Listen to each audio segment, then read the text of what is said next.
Pemirsa PLN terus berupaya mengembangkan transisi energi dan mengembangkan energi baru terbarukan atau EBT.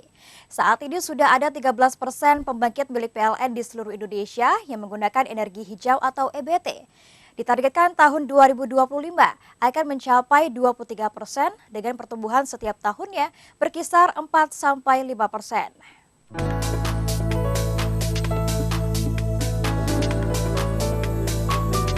Bersamaan dengan program Zero Emission di tahun 2060, PT PLN Persero terus mengembangkan dan mensosialisasikan energi baru terbarukan sebagai bentuk transisi energi.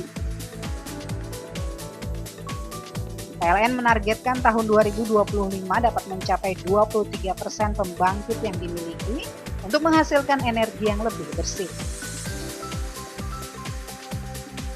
Hal ini terungkap dalam seminar bioenergi yang berlangsung di Kuta Badung dengan tema peningkatan bauran EBT 23% melalui keberlanjutan pasokan bahan bakar co-firing dan pembangkit bioenergi.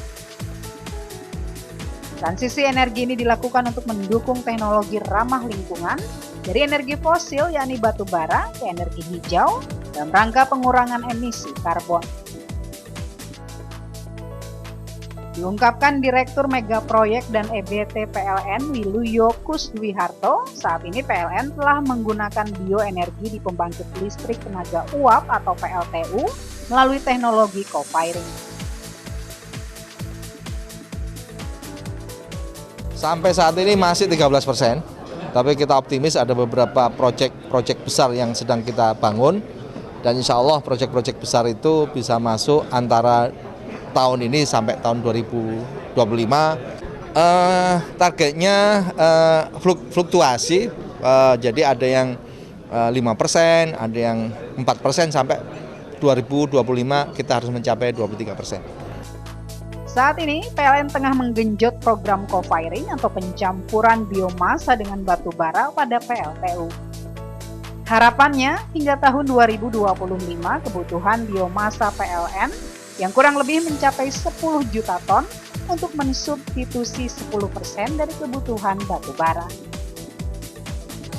Jadi targetnya di tahun 2025 kami membutuhkan 10 juta ton biomasa. Ada di 52 pembangkit kami yang tersebar di seluruh seantero Nusantara. Untuk itu kami akan memulai program ini secara bertahap. Kami dari Kementerian SDM memastikan supaya bahan bakarnya ini masuk dalam standarnya PLN, standarnya pembangkit. Nah, kita sudah punya standar nasional SNI-nya ya. Jadi kami pastikan bahwa itu tuh akan masuk sehingga bisnisnya bisa jalan, pembangkitnya juga tidak terganggu. Dalam seminar bioenergi ini, PLN juga menandatangani sejumlah kesepakatan dan kerjasama dengan stakeholder di bidang energi baru terbarukan.